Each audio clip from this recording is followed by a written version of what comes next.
आइए आज के इस पवित्र दिन में हम सब मिलकर परमेश्वर की महिमा स्तुति करें। इस ऑनलाइन आराधना विधि को आरंभ करें, जबकि आज पवित्र आत्मा के अवतरण पर्व के पश्चात 7वां पर्व है। आह्वान, पहाड़ों पर उसके पांव क्या ही सुहावने है, जो शुभ समाचार लाता है, जो शांति की बातें सुनाता है।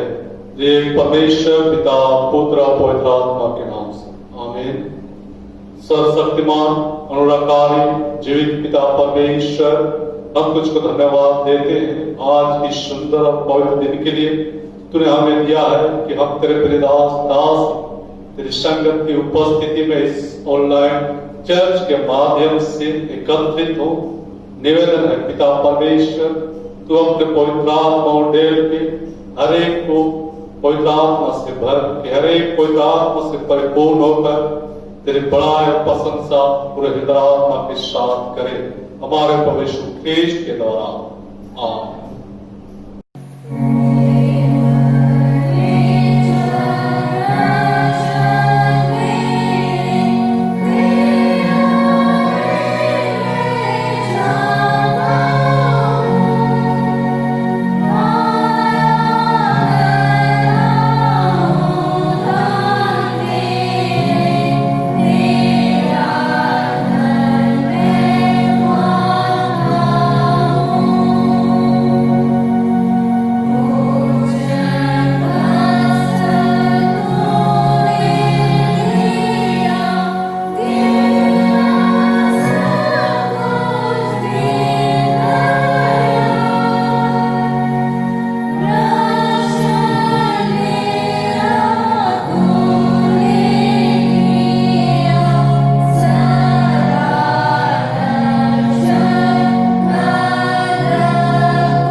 हम सर्वशक्तिमान परमेश्वर के सामने अपने पापों का अंगीकार करें। हे अत्यंत दयालु परमेश्वर, हम मानते हैं कि हमने मन, वचन और कर्म से तेरे पाप किया है। हमने अपने संपूर्ण मन से तुझसे प्रेम नहीं किया, हमने अपने पड़ोसी से अपने समान प्रेम नहीं किया। हे दयावान परमेश्वर, हम प्रार्थना करते हैं कि अतीत में किए गए हमारे पापों को क्षमा कर, वर्तमान में हमारे आचरण में सुधार कर, भविष्य में जैसे हमें होने चाहिए हमें बना, ताकि हम तेरी इच्छा को माने और तेरे मार्ग में आनंद से चले, हमारे प्रभु यीशु ख्रीस्त के द्वारा आमीन। सर्वशक्तिमान और दयावान परमेश्वर, हमारे सब पापों को क्षमा करे, उससे हमको छुटकारा दे, हमें अपने जीवन सुधारने के लिए अनुग्रह दे और पवित्र आत्मा की सामर्थ से हमें भरपूर करे आमीन। प्रार्थना करे। हे हमारे उद्धारकर्ता परमेश्वर, तेरी इच्छा है कि सब मनुष्य त्राण पाए और सत्य का ज्ञान जाने। याद है कि जिस प्रकार तेरे पुत्र ने प्रेतों को अपना मान तैयार करने के लिए भेजा, उसी प्रकार तेरी कलीसिया बीमारों को चंगा करने, दलितों को सहारा देने और तेरे प्रेम के शुभ संदेश को प्रचार करने के कार्य को निरंतर करती रहे। उसी प्रभु यीशु ख्रिस्त के द्वारा तेरे पवित्र आत्मा के साथ एक परमेश्वर और सदा जीता और राज्य करता है। आमीन। हे सशक्तिमान और दयावान परमेश्वर, तू जो जीवन और मृत्यु का प्रभु है, इस भयानक रोग और काल के समय जबकि विश्व में कोरोना महामारी फैली हुई है, हम नम्रता से तेरी ओर अपनी आंखें उठाते हैं और हमें बचाने के भरोसा रखते हुए तुझसे विनती करते हैं कि तू हमें इस संकट से छुड़ा और अपने लोगों को ऐसी स्वास्थ्य और शक्ति दे कि वे शांत, नम्र और धन्यवादित मन से तेरी सेवा करे, हमारे प्रभु यीशु ख्रिस्त के द्वारा। आमीन।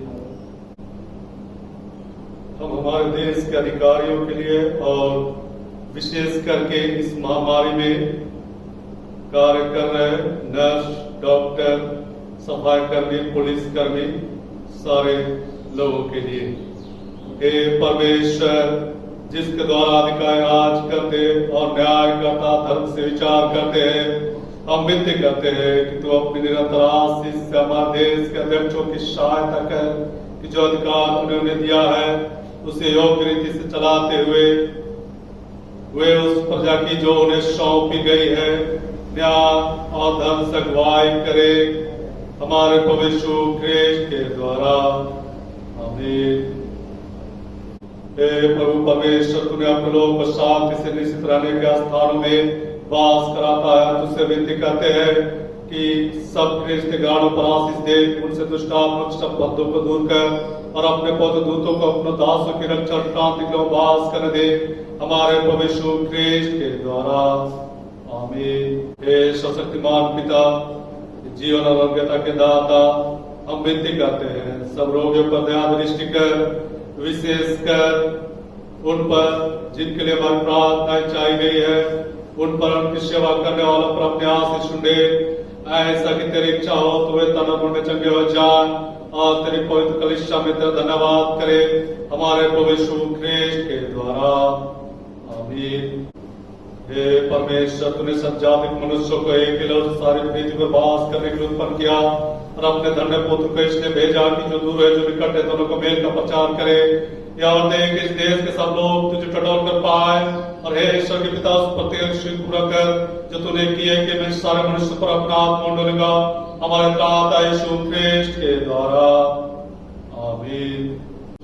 आज के लिए ठहराया गया पहला पाठ वचन है यंत्री पाठ के अनुसार गिनती नामक पुस्तक 27 अध्याय 15 से 23 पद तक। मूसा ने यहोवा से कहा, यहोवा जो सारे प्राणियों की आत्माओं का परमेश्वर है, वह इस मंडली के लोगों के ऊपर किसी पुरुष को नियुक्त कर दे जो उसके सामने आया जाया करे और उनका निकालने और बैठाने वाला हो, जिसे यहोवा की मंडली बिना चरवाहे की भेड़ बकरियों के समान न रहे। यहोवा ने मूसा से कहा, तू नून के पुत्र यहोशू को लेकर उस पर हाथ रख, वह ऐसा पुरुष है जिसमें मेरा आत्मा बसा है, और उसको एलियाजर याजक के और सारी मंडली के सामने खड़ा करके उनके सामने उसे आज्ञा दे और अपनी महिमा में से कुछ उससे दे, जिससे इस्राएलियों की सारी मंडली उसकी माना करे, और वह एलियाजर याजक के सामने खड़ा हुआ करे, और एलियाजर उसके लिए यहोवा के उरीम की आज्ञा पूछा करे, और वह इस्राएलियों की सारी मंडली समेत उसके कहने से जाया करे और उसी के कहने से लौटा भी आया करे। यहोवा की उस आज्ञा के अनुसार मूसा ने यहोशू को लेकर एलियाजर याजक और सारी मंडली के सामने खड़ा करके उस पर हाथ रखे और उसको आज्ञा दी, जैसा कि यहोवा ने मूसा के द्वारा कहा था। यहाँ तक यह परमेश्वर का वचन है। परमेश्वर को धन्यवाद है। आज के लिए ठहराया गया दूसरा पाठ वचन यंत्री पाठ के अनुसार कुरिन्थियों के नाम 23 पद तक। क्या तुम नहीं जानते कि जो मंदिर में सेवा करते हैं वे मंदिर में से खाते हैं, और जो वेदी की सेवा करते हैं वे वेदी के साथ भागी होते हैं। इसी रीति से प्रभु ने भी ठहराया कि जो लोग सुसमाचार सुनाते हैं उनकी जीविका सुसमाचार से हो। परंतु मैं इनमें से कोई भी बात काम में ना लाया, और मैंने ये बातें इसलिए नहीं लिखी कि मेरे लिए ऐसा किया जाए, क्योंकि इससे तो मेरा मरना ही भला है कि कोई मेरे घमंड को व्यर्थ ठहराए। यदि मैं सुसमाचार सुनाऊं तो मेरे लिए कुछ घमंड की बात नहीं, क्योंकि यह तो मेरे लिए अवश्य है।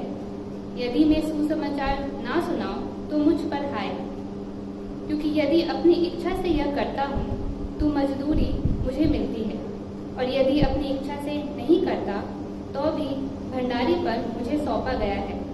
तो मेरी कौन सी मजदूरी है? यह कि सुसमाचार सुनाने में मैं मसीह का सुसमाचार सेंटमेंट कर दूं, यहाँ तक कि सुसमाचार में जो मेरा अधिकार है उसको भी मैं पूरी रीति से काम में ना लाऊं, क्योंकि सबसे स्वतंत्र होने पर भी मैंने अपने आप को सबका दास बना दिया है कि अधिक लोगों को खींच लाऊं। मैं यहूदियों के लिए यहूदी बना कि यहूदियों को खींच लाऊं। जो लोग व्यवस्था के अधीन हैं उनके लिए मैं व्यवस्था के अधीन ना होने पर भी व्यवस्था के अधीन बना कि उन्हें जो व्यवस्था के अधीन है खींच लाऊं।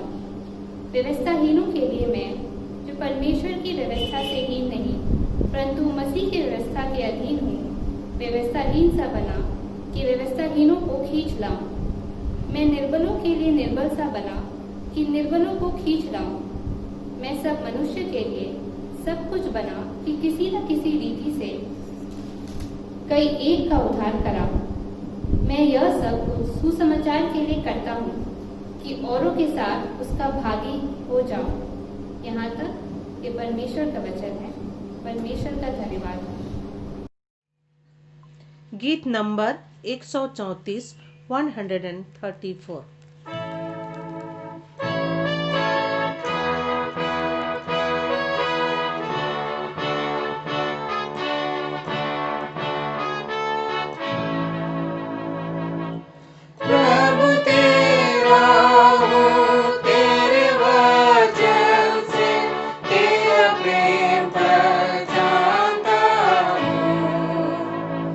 मेरी आशा है कि विश्वास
सुसमाचार पाठ।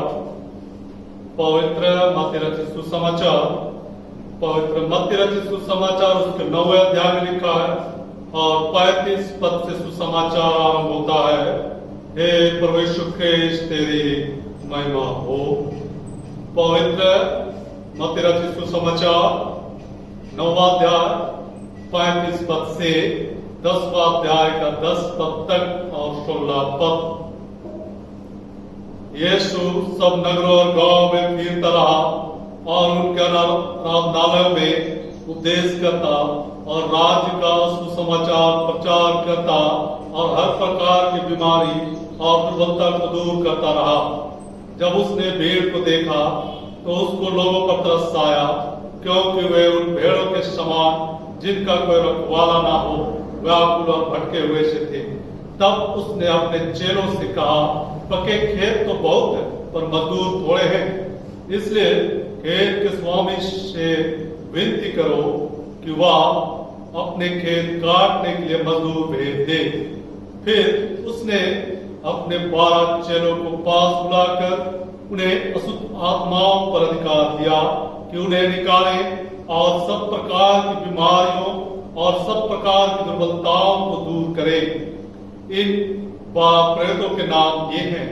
पहला शमौन जो पतरस कहलाता है और उसका भाई अंद्रयास, जब्दी का पुत्र याकूब और उसका भाई यूहन्ना, फिलिप्पुस और बरतुल्मै, थोमा और वसूल लेने वाला मत्ती, हलफई का पुत्र याकूब और तद्दै, शमौन कनानी और यहूदा इस्करियोती जिसने उसे पकड़वा भी दिया।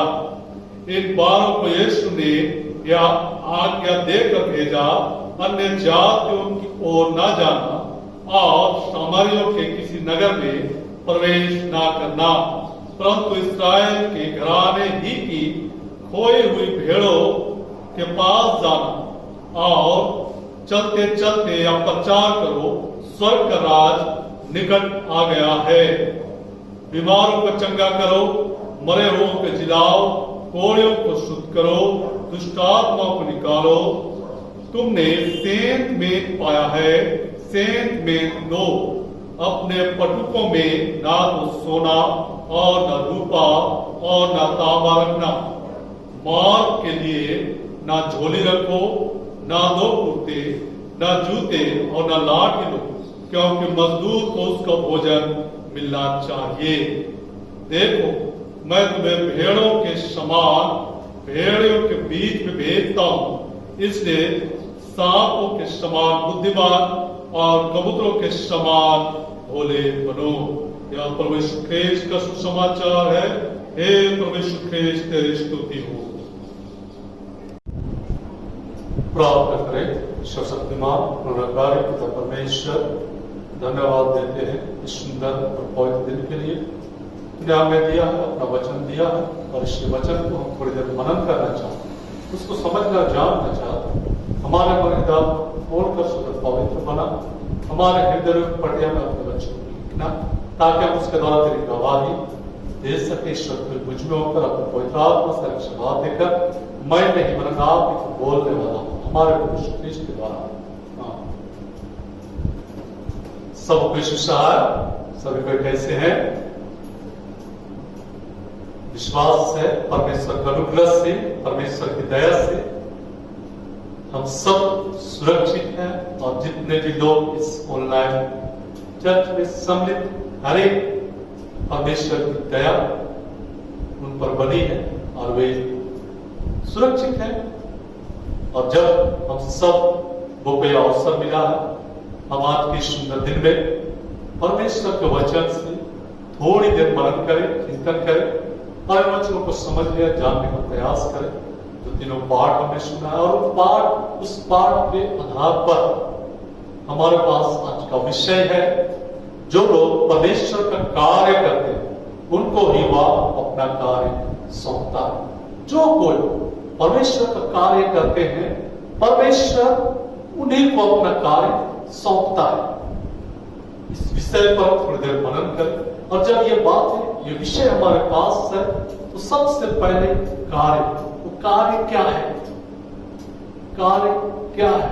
इसको हम इस रूप से समझेंगे क्या कार्य की परिभाषा वह जो कुछ किया जा चुका है या किया जाना है, ये कार्य है।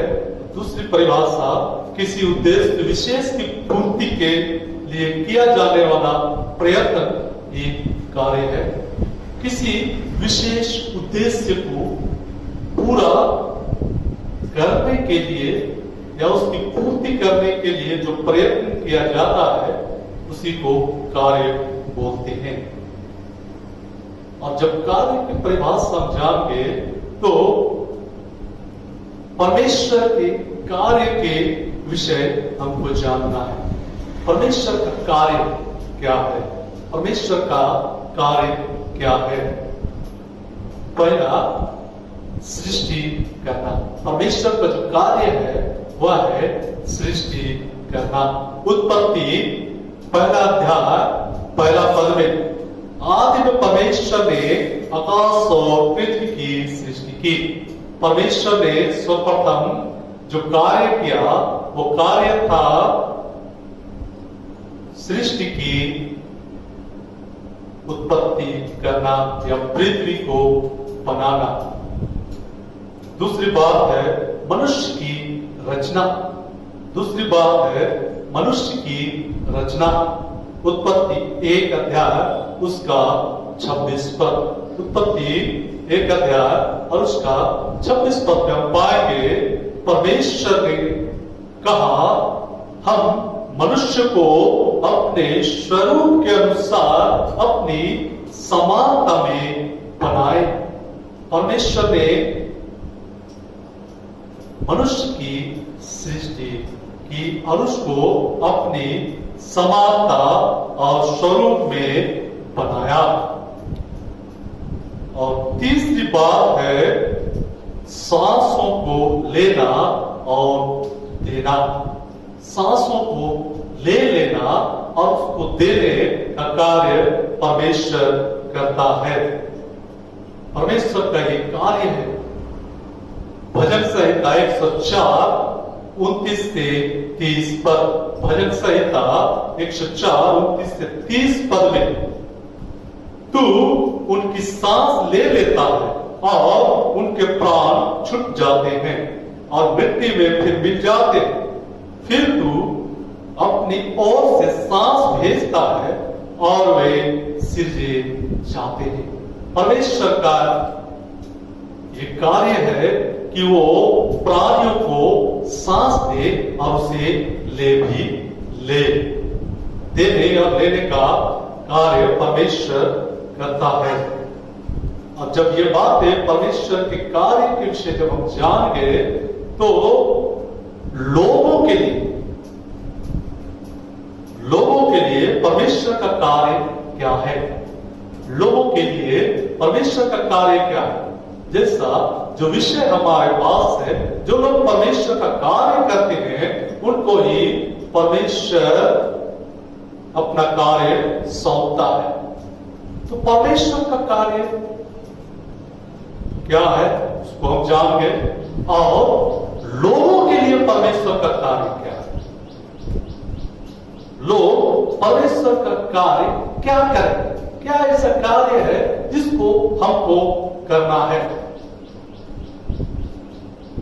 पहली बात काम करना और रक्षा करना। काम करना और रक्षा करना। उत्पत्ति 2 अध्याय 15 पद। उत्पत्ति 2 अध्याय 15 पद में तब यहोवा परमेश्वर ने आदम को लेकर आदम की वाटिका में रख दिया कि वह उसमें काम करे और उसकी रक्षा करे। परमेश्वर ने आदम को आदम की वाटिका में रखा और उसको जिम्मेदारी दी कि वे काम करे और उसकी रक्षा करे। आदम की वाटिका का देखभाल करे, उसकी सेवा करे और उसकी रक्षा भी करे। ये परमेश्वर ने मनुष्यों के लिए काम ठहराया। दूसरा जो काम है जो मनुष्य को करना है,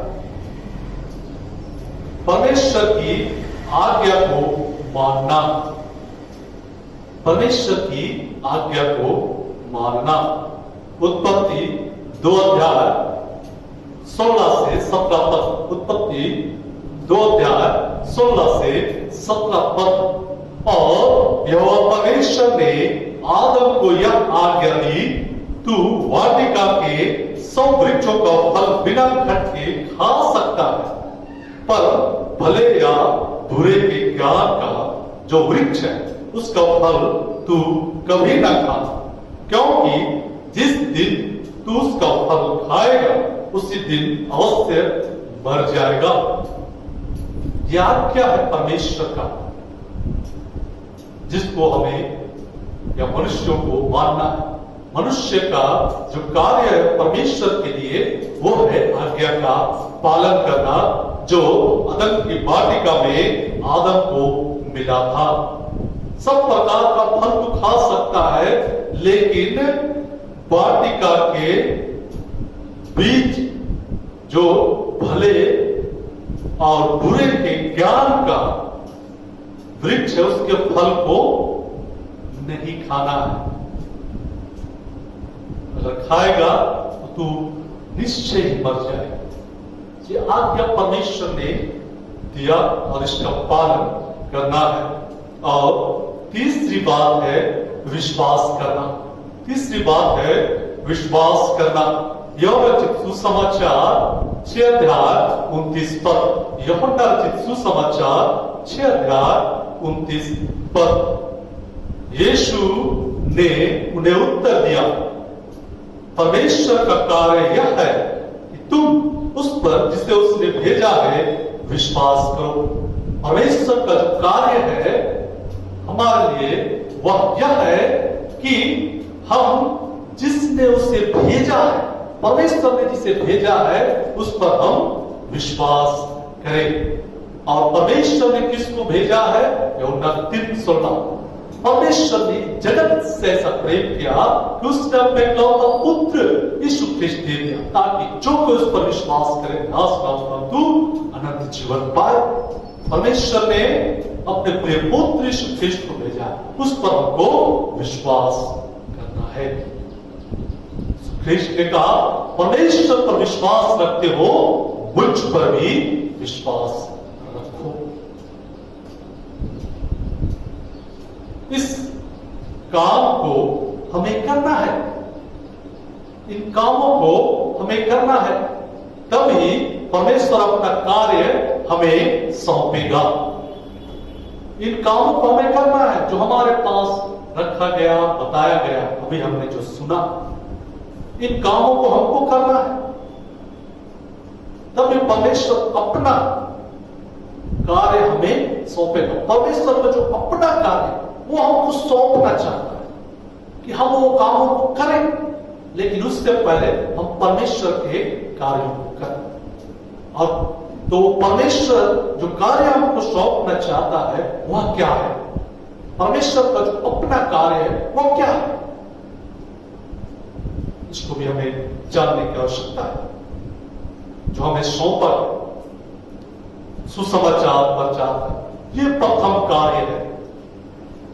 प्रथम कार्य है कि हम सुसमाचार प्रचार करें। सुसमाचार प्रचार करना वह कार्य जो परमेश्वर का कार्य है, वो क्या है? सुसमाचार प्रचार करना। मरकुस रचित सुसमाचार 16 अध्याय 15 पद में वचन कहता है। मरकुस रचित सुसमाचार 16 अध्याय 15 पद। और उसने उनसे कहा, तुम में सारे जगत में जाकर सारी सृष्टि के लोगों को सुसमाचार प्रचार करो। सारे जगत में जाकर लोगों को सुसमाचार प्रचार करो। ये कार्य है परमेश्वर का कार्य जो हमें सौंपा जाना है।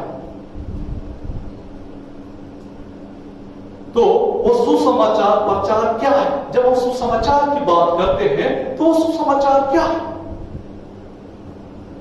व्यवस्था विवरण 32 अध्याय 3 पद। व्यवस्था विवरण 32 अध्याय 3 पद। मैं तो यहोवा नाम का प्रचार करूंगा। प्रचार, जो सुसमाचार का प्रचार करना है, वो सुसमाचार क्या है? यहोवा नाम का प्रचार करना। और दूसरा है मत्ती 10:7, मत्ती 10:7, और चलते चलते यह प्रचार करो, स्वर्ग का राज निकट आ गया है। स्वर्ग का राज निकट आ गया। ये तो काम हमको करना है। पहला काम सुसमाचार प्रचार क्या है? सुसमाचार प्रचार पहला है यहोवा नाम का प्रचार करना, और दूसरा परमेश्वर के राज का प्रचार करना। ये दो बातें। जब स्वर्ग के राज की बात आती है तो स्वर्ग का राज क्या है? स्वर्ग का राज क्या है? जब स्वर्ग के राज के प्रचार को करने की बात करते हैं और यहोवा नाम के प्रचार करने के बात को हम करते हैं, तो प्रचार, यहोवा नाम का प्रचार हम जानते हैं कि यहोवा नाम का प्रचार क्या है? यीशु मसीह का नाम जो हमें मिला है, उस नाम को प्रचार करना है। दूसरा है स्वर्ग का राज। तो स्वर्ग का राज क्या है? इसको भी हमें जानने की आवश्यकता है। स्वर्ग का राज परमेश्वर का राज है। स्वर्ग का जो राज है वो क्या है? परमेश्वर का राज है। भजन संहिता 103 उसका 19 पद में, भजन संहिता 103 उसका 19 पद में वचन कहता, यहोवा ने तो अपना सिंहासन स्वर्ग में स्थिर किया है और उसका राज पूरी सृष्टि पर है।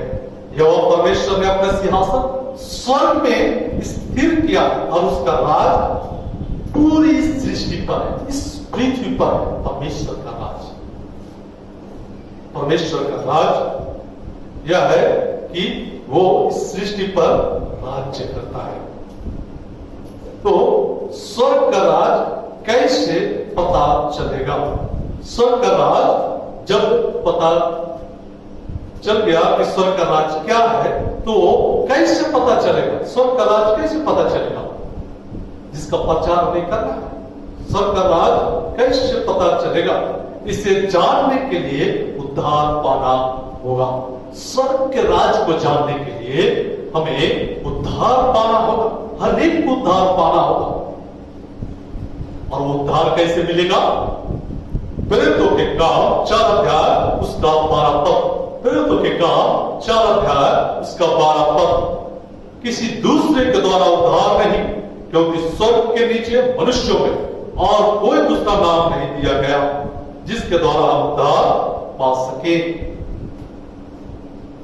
स्वर्ग के बीच में मनुष्यों में, स्वर्ग के नीचे मनुष्यों में और कोई दूसरा नाम नहीं दिया गया, केवल एक ही नाम, और वो नाम है यीशु मसीह का नाम।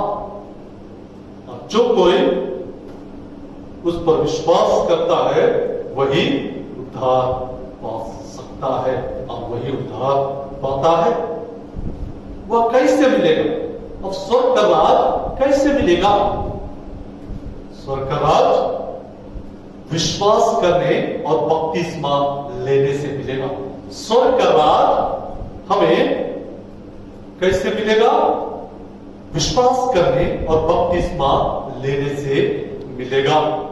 मरकुस 16 अध्याय 16 पद में, मरकुस 16 अध्याय 16 पद में वचन कहता है, जो विश्वास करे और बपतिस्मा उसी का उद्धार होगा, परंतु जो विश्वास न करेगा वह दोषी ठहराया जाएगा।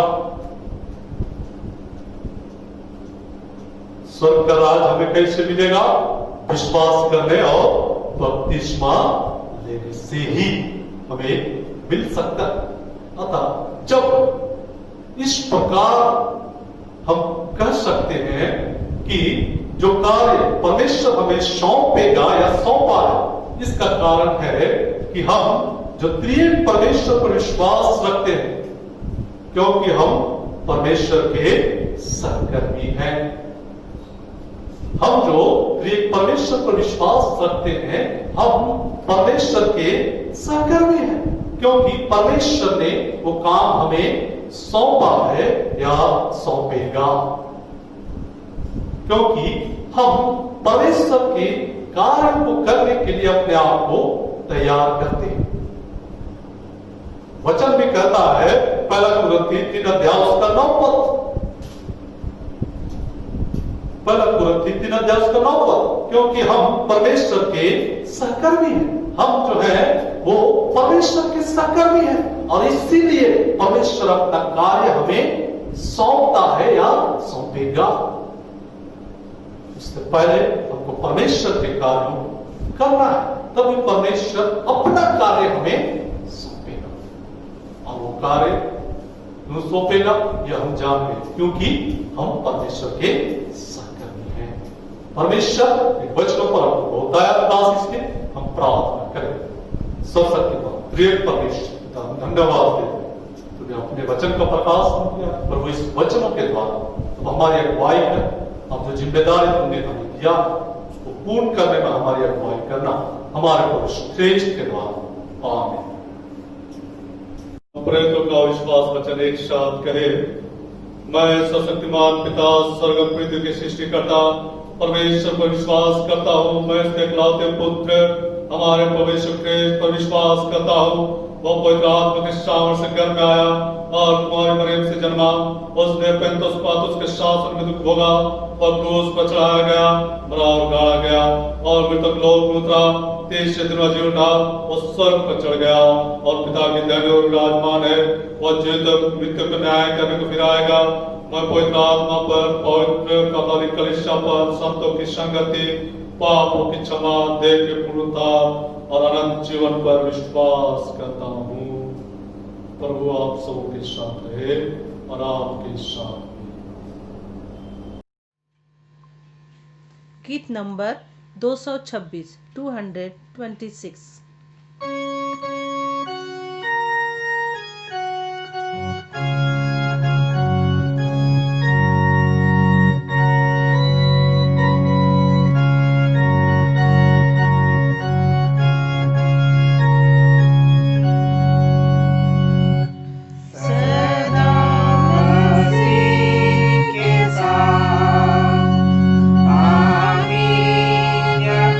ऐसा हो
प्रार्थना करें।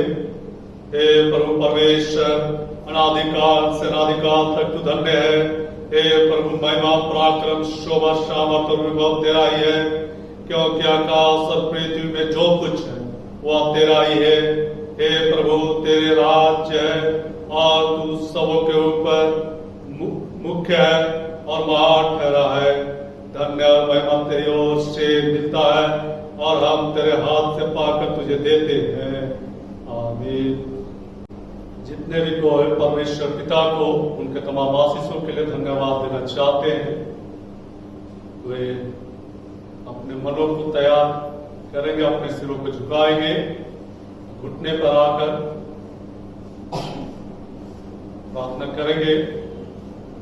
जो कोई जन्म दिवस के शुभ अवसर पर, शादी सालगिरह के शुभ अवसर पर, किसी भी प्रकार की बीमारी से चंगाई होने के उपरांत और भी किसी प्रकार के दुख मुसीबत से छुटकारा पाने के उपरांत धन्यवाद देना चाहते हैं, वे घुटनों पर आकर परमेश्वर को धन्यवाद देंगे और प्रार्थना करें। हे सर्वशक्तिमान परम दयालु पिता, तेरी दया सारी सृष्टि पर बनी रहती है। तूने अपनी बड़ी दया से अपने प्रियो को विशेष करके सुनील बारों और जितने भी लोगों का जन्मदिन है, तूने उनको बीते साल सुरक्षित रखा और नए वर्ष में ले पहुंचाया है कि वे तेरे अनुग्रह में बढ़ते जाए। तो उनके जीवन भर आप बना रहना निवेदन है पिता। उन प्रियजनों के लिए जिनका शादी सालगिरह है, पर वो अपने आशीष की वर्षा उनके जीवन पर बना, क्योंकि तूने उनको एक तन होने के लिए और अपने राज की बढ़ती के लिए बनाया है। वो जिम्मेदारी का कार्य बड़े आनंद और हर्ष के साथ तेरी उपस्थिति में होकर करते रहे। और निवेदन है उन सारे प्रियजनों के लिए जो विभिन्न प्रकार के रोग से, दुख से, पीड़ाओं से छूटकर तेरे सम्मुख उपस्थित है। पर वो उनके धन्यवादी हृदय को तू आप स्वीकार कर और उनको अपने नाम के लिए इसी रीति से इस्तेमाल करता रहा, हमारे प्रभु यीशु ख्रीस्त के द्वारा। आमीन। हे प्रभु हम पर दया कर, हे ख्रीस्त हम पर दया कर, हे प्रभु हम पर दया कर। हे हमारे पिता, तू जो स्वर्ग में है, तेरा नाम पवित्र माना जाए, तेरा राज आए, तेरी इच्छा जैसे स्वर्ग में पूरी होती है वैसे पृथ्वी पर भी हो। हमारे दिन भर की रोटी आज में दे, हमारे अपराधों को क्षमा कर जैसे हमने अपने अपराधों को क्षमा किया है। हमें परीक्षा में ना डाल, परंतु बुराई से बचा, क्योंकि राज, पराक्रम और महिमा अब सदा तेरी है। आमीन। हे प्रार्थना के सृजनहार, तू अंधकार को दूर करके जगत को प्रकाश ले आया है। हमारे मन से पाप के अंधकार मिटा दे, हमारे हृदय में अपने सत्य का प्रकाश उत्पन्न कर, हमारे हाथों को भले कार्य करने के समर्थ बना। तेरा पुत्र यीशु ख्रीस्त सत्य ज्योति है, उसी के द्वारा तू हमें प्रकाश और आनंद प्रदान कर। आमीन। हे अनंत परमेश्वर पिता, तेरी सामर्थ से हमारी सृष्टि हुई है और तेरे प्रेम द्वारा हमारा उद्धार हुआ। तो अपने पवित्र आत्मा के द्वारा हमारा मार्गदर्शन कर और हमें सबल बना कि आज हम अपने आप को प्रेम से तेरी और एक दूसरे की सेवा में अर्पण करें। आमीन। हे सशक्तिमान परमेश्वर, तूने हमें ऐसा अनुग्रह दिया है कि हमने इस समय एकत्रित होकर तुझसे अपनी साधन विद्या की है और प्रतिज्ञा करता है कि जब 2 या 3 में नाम पर इकट्ठे हो तब उनका मांगा वह दूंगा। अब हे प्रभु, अपने दासों को मृत और विद्या स्थिति से पूर्ण कर, जिनसे उनका परम लाभ हो। इस लोक में अपने सत्य का ज्ञान और परलोक में जीवन हमें दान दे। आमीन। हम अनुग्रह वचन एक साथ कहे। हमारे प्रभु यीशु ख्रीस्त का अनुग्रह, परमेश्वर का प्रेम और पवित्र आत्मा की सहभागिता आप सबों के साथ रहे। आमीन। आशीर्वाद वचन। परमेश्वर पिता, परमेश्वर पुत्र, परमेश्वर पवित्र आत्मा तुम्हें आशीष दे और बचाए रखे और तुम्हारी रक्षा करे अब और सदा। आमीन। सबको यीशु सहाय।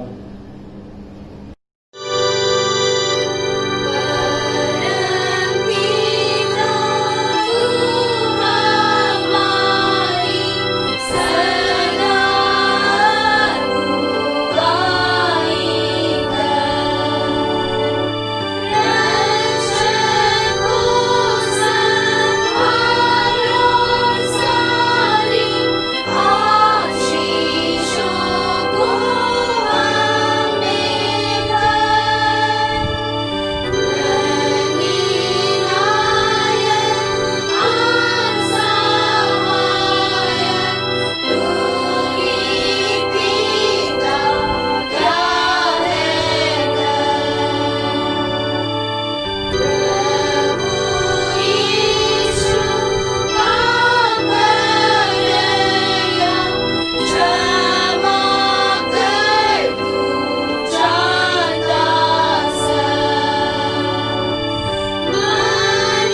वैश्विक महामारी का दौर है जो कोरोना के रूप में हमारे पूरे संसार में फैला हुआ है।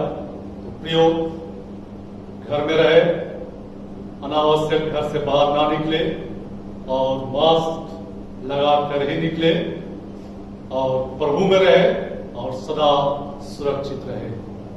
सबको धन्यवाद।